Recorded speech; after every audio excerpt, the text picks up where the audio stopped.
आज हम बात करेंगे इतिहास की एक ऐसे हैरत अंगेज रेस्क्यू मिशन की, एक ऐसा ऑपरेशन जो आज भी हिम्मत और जांबाजी की मिसाल माना जाता है।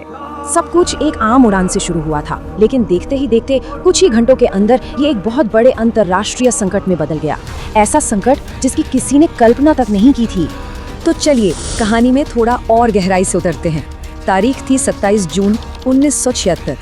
एथेंस में सिक्योरिटी की एक छोटी सी चूक का फायदा उठाकर 4 हाईजैकर्स फ्लाइट 139 में सवार हो गए। उनके पास पिस्तौलें और ग्रेनेड थे और उन्होंने बड़ी तेजी से पूरे एयरक्राफ्ट और उसमें सवार 246 पैसेंजर्स पर अपना कब्जा जमा लिया। अपहरणकर्ता थे कौन? दरअसल ये फिलिस्तीनी और जर्मन उग्रवादियों का एक मिला-जुला गुट था और इन सब का एक ही मकसद था, दुनिया भर की अलग अलग जेलों में बंद अपने साथियों को छुड़ाना। लीबिया में रिफ्यूलिंग के बाद प्लेन को सीधा युगांडा के एंटाबे ले जाया गया। अब देखिए, उस वक्त युगांडा पर एक बहुत ही सनकी और इजराइल विरोधी तानाशाह का राज था, जिसका नाम था ईदी अमीन। वहां पहुंचकर ईदी अमीन ने तो दिखावे के लिए एक मध्यस्थ की भूमिका निभाई, लेकिन उसकी सेना ने जिस तरह से पूरे एयरपोर्ट को घेर रखा था, उससे ये बात साफ थी कि बंधक अब दुश्मन के इलाके में थे। और फिर अपहरणकर्ताओं ने अपना अल्टीमेटम सामने रखा। उनकी मांगे सीधी थी, या तो उनकी बातें मानो, नहीं तो एक एक करके सभी यात्रियों को मार दिया जाएगा। इसी बीच अपहरणकर्ताओं ने इजरायली और यहूदी यात्रियों को दूसरों से अलग करना शुरू कर दिया। बाद में जो नॉन इजरायली बंधक थे उन्हें तो छोड़ दिया गया और पेरिस भेज दिया गया।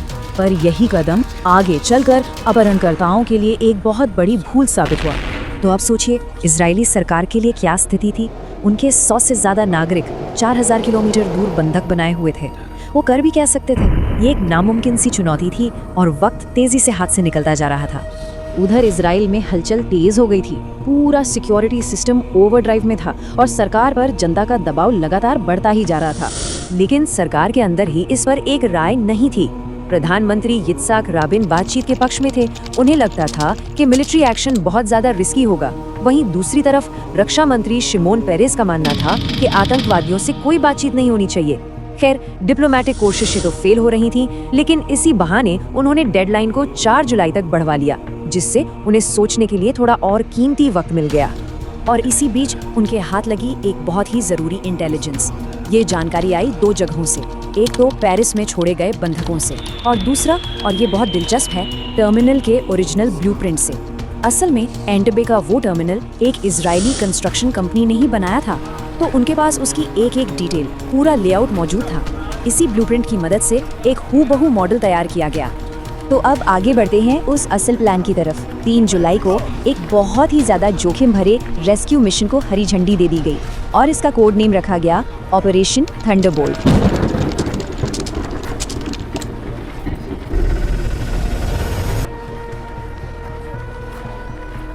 प्लान ये था कि कमांडो राष्ट्रपति ईदी अमीन के काफिले का भेस बदलकर टर्मिनल तक पहुंचेंगे ताकि किसी को शक न हो। इसके लिए वो 4 C-130 हर्क्यूलिस ट्रांसपोर्ट प्लेन से 4000 किलोमीटर से भी ज्यादा का सफर रडार की नजर से बचकर तय करेंगे। फिर घने अंधेरे में लैंड करेंगे और एयरपोर्ट पर धावा बोल देंगे। इस पूरे ऑपरेशन का हर एक स्टेप सेकंड्स में कैलकुलेट किया गया था। पहला स्टेप, घने अंधेरे में एंटेबे पर चुपचाप लैंड करना। दूसरा, ईदी अमीन की गाड़ियों की नकल करके टर्मिनल के पास पहुंचना। तीसरा, बिल्डिंग पर धावा बोलना और हाईजैकर्स को खत्म कर देना। चौथा, बंदूकों को छुड़ाकर बाहर निकालना। पांचवा, युगांडा के फाइटर जेट्स को तबाह करना ताकि वो पीछा न कर सके। और छठा, केनिया में रिफ्यूल करके वापस इजराइल लौटना। इस पूरे मिशन में स्पीड यानी रफ्तार ही कामयाबी की सबसे बड़ी चाबी थी। और फिर वो रात आई। रात 11 बजे के ठीक बाद जैसे ही पहला प्लेन जमीन पर उतरा, रेड शुरू हो गई। लेकिन एक गड़बड़ हो गई। काफिले को एक युगांडा के गार्ड ने रोक लिया। उसने नोटिस किया कि मर्सिडीज तो काली है, जबकि अमीन ने हाल ही में एक सफेद गाड़ी इस्तेमाल करनी शुरू कर दी थी। बस यहीं पर सरप्राइज का एलिमेंट खत्म हो गया। कमांडोज को फौरन गोलियां चलानी पड़ी और इससे पूरा का पूरा एयरपोर्ट अलर्ट हो गया। कमांडो हिब्रू और इंग्लिश में चिल्ला रहे थे, नीचे रहो, नीचे रहो, और वो सीधा टर्मिनल के अंदर घुस गए। इसके साथ ही दोनों तरफ से जबरदस्त गोलीबारी शुरू हो गई। इस भारी गोलीबारी और अफरा तफरी के बीच मिशन के कमांडर योनी नेतन्याहू बुरी तरह जख्मी हो गए और उनकी जान नहीं बच सकी। लेकिन उनकी टीम ने सभी 7 अपहरणकर्ताओं को ढेर कर दिया था और बस कुछ ही मिनटों के अंदर 102 बंधकों को सेफली बाहर निकालकर पहले से इंतजार कर रहे C-130 प्लेन्स में वापस ले जाया गया। इस कामयाबी की एक बड़ी कीमत भी चुकानी पड़ी। एक इजरायली कमांडो शहीद हुआ और 4 बंधकों की जान गई। इनमें से 3 तो क्रॉस फायर में मारे गए थे, लेकिन चौथी बंधक 75 साल की डोरा ब्लोच, जिन्हें रेड से पहले अस्पताल ले जाया गया था, उन्हें बाद में ईदी अमीन के हुक्म पर बदले की कार्रवाई में बेरहमी से मार दिया गया। क्या इसे इतिहास का सबसे साहसी रेस्क्यू ऑपरेशन माना जा सकता है? खैर, एनटीबी की ये रेड आज भी मिलिट्री की सटीकता, जबरदस्त इंटेलिजेंस और बेमिसाल हिम्मत की कहानी है।